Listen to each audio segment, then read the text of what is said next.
up, guys? Siyempre, recruit. Hindi siya... Ngayon, mamaya, dito si Archbishop. Doon siya na. 2K. Ayun na, last hour. What's up, Uri. guys? What's up, guys? Kasama ko ngayon si Kuya Vincent. May bago recruit yung team namin. Recruit. Hindi siya muna magko-choir kasi andito si Bishop daw. Okay, softball na. Ngayon ay last day. Last day na na. May camera ako nasira. Hindi naman Hindi ka sira. marunong gumamit. Hindi ka marunong gumamit. Hindi naman sira yung ano lang. Ngayon, mamaya, dito si Archbishop Socrates. Para ayun na ata. Nakatambay. Oh, yun. Ang laki ng sasakyan ko eh. Wait, parang yan. Anong ginagawa natin? Hintay namin si Archbishop, guys. Kasi ayun na Babalikan na sila. lang namin na, babalikan namin kayo guys mamaya. Sir, ayun sila, guys. Dito na ata siya, boy. Guys, baka siya na yan guys. Magkano tong ganito, Gio? Okay. Magkano to? Doon siya na lang. 20k. Yun eh. Ito, mahal to. Pamana to, pamana. 2K ako. 2k. 2 pesos. Yung ano, lace. 2K yun. Sabi ko kay Denzel, pag ikaw ko niya. Umupo ka dito, may nakaiwan ng ganito, kukunin mo. Oo. Pero yung konsensya mo, pre, kaya. Hindi naman. Hindi ko na kailangan. Hindi mo naman kailangan camera, di ba? Picture niya na eh. Picture mo, punta ka doon. Yun na ito, pre. So, ang ginagawa namin, guys, paulaan kung andito na si Bishop, no? No, pre? Sim. Pre, Kasi- yun na ito, pre. Kasi tatakbo na kami. Paano yung takbo? Tagbo tayo mamaya, pre. Wag yung Takbo ganyan. tayo, ha? Paano yung tagbo eh? Mumura-mura. Corny. Mumura-mura, pre. Na siya, ganun mo. Pwede mo eh. Pwede mo. Hindi ko wala ko lace. Walang Guys, karang ngayon, mainit dito pero nalibre Depende. ko yan ng, Pero- ng Wala, kasalo. mostly wala. Feel ko wala. Kasi, Pwede pa lang. tsaka si Bishop, hindi siya masyado yun. Diyan na siya. Ilang FPS yan, pre?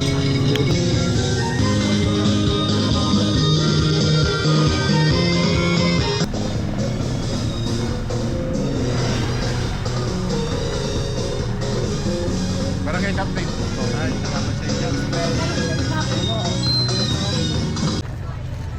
First time mo. Itong mga nakaraang araw ay Summer Youth Camp. Yung mga Boy Scouts, nagka-camping din. Yung Girl Scouts, nagka-camping din. Yung mga born-again Christians, nagka-camping din. Yung mga Rotarians, anak ng Rotarians, mayroon ding camping. Ano ang dahilan bakit tayo may youth camp? Ang sagot ay nandoon sa gospel na binasa ni Father Mario. Ano yun? Love of God. Love of God. Ulitin natin malakas. Love of God. Yun ang dahilan kung bakit mayroong camp. Hindi tayo Boy Scout, hindi tayo Girl Scout, tayo ay lovers of God, kaya tayo nandito. At pagkatapos ng youth camp, uuwi tayo, pero ang dala-dala natin, anong dala natin take home ng youth camp? Love of God. Anong dahilan bakit tayo nandito? Love of God. Anong take home natin pagkatapos ng youth camp? Love of God. Hindi ka marunong ng languages na yon, maintindihan mo ang Diyos at makakapag-usap ka sa Diyos kapag marunong ka ng silence. Ang silence ay hindi lamang tikom ang bibig. Ang ibig sabihin ng silence ay nakikinig. Ibig sabihin ng silence, nakikinig hindi lang sa tenga, kundi nakikinig sa pamamagitan ng puso. Kaya pag-uwi, huwag agad hahanapin yung remote. O pagkatapos ng youth camp, ay punta agad sa cellphone. Kasi kahit hindi ka nagsasalita, nandiyan ka sa cellphone, maingay ang isip natin. At hindi natin nabibigyan ng space ang Diyos para sa ating buhay. Ano yung S? Silence. Ang P ay purity. Ano yung P? Purity. Naliligo kayo araw-araw? Talaga? Bakit tayo naliligo araw-araw? Para mabango, para malinis, para hindi rin magkasakit, di ba? Kasi kapag malinis, malayo sa sakit. Ibig sabihin ng purity din ay purity sa ating soul. Kapag marumi ang katawan, maliligo. Kapag marumi ang kaluluwa, magsasabi, Lord, have mercy. Ano sasabihin kapag marumi ang kaluluwa? Ibig sabihin, humihingi ka ng tawad at lilinisin ka naman ng Diyos. Pero kung mabigat ang kasalanan, dapat pupunta kay Father. Ang tawag doon ay confession. Purity, ibig sabihin, malinis ang kalooban. Ano yung S? Kasi humihinga pa siya, ay patay na siya. At natural sa ating pagkatao na tayo ay nagbibigay. Nakikinig kayo sa akin ngayon? Humihinga ba kayo? Kailangan kayong huminga, di ba? Kasi paghinga mo, ilalabas mo rin yon at nagbibigay ka ng hangin paglabas ng hininga. Bukas, sabihin mo, lahat ng kinain ko kahapon, hindi ko ilalabas. Akin to. Pwede mo bang itago yon? Hindi. Kasi kapag hindi ka nagbigay, ay mamamatay tayo, magkakasakit tayo. Subukan yung huwag ilabas ang hininga na tinanggap ninyo. Malulunod tayo. Kasi kailangan ang tinanggap, dapat ibigay din.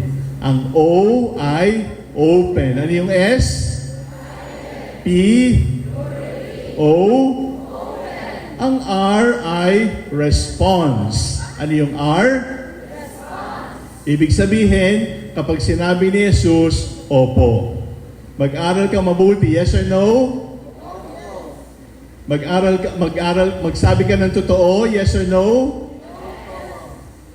Igalang mo ang magulang, sumunod ka sa kanila, magsimba ka tuwing linggo, magdasal ka araw-araw, yes or no? Basta sinabi ni Jesus, palagi tayong opo, palagi tayong yes.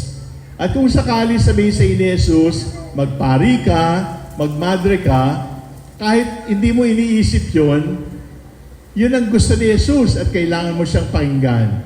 Kasi kapag hindi tayo sumunod kay Jesus, wala tayong kapayapaan ng kalooban. Ano yung S? P louder. O? R? Ang T ay truth. Ano yung T? Truth. Say, if you will always tell a lie, you will go crazy. Tandaan mo, ang pagsasabi ng totoo, kahit mahirapan ka, yon ang buhay mo. Huwag kayong pipili ng kasinungalingan, huwag kayong pipili ng white lie, kasi lie pa rin yon. Palaging totoo, at sa totoo, mayroon kang kapayapaan ng kalooban. Ano yung S? P. O. R. P. Ang last letter S ay sacrifice. Ano yung last letter S? Sacrifice. Mahirap ang sacrifice, pero, my dear young people, tandaan nyo to. Huwag kayong maghahanap ng madaling buhay. Sapagkat ang madaling buhay, walang kwentang buhay. Sapagkat ang importanteng lesson ng buhay, makikita natin, matututunan natin sa pamamagitan ng sacrifice. Sa pamamagitan ng pain. Kaya binibigyan kayo ng exam pagkatapos ng school year. Para matest tayo, sapagkat sa pamamagitan ng test, lumalabas ang tunay na ikaw. Ayun na. Last hour. Si Bishop. Picture ka pala kanina kay Bishop? Haggard na guys. Update pa lang.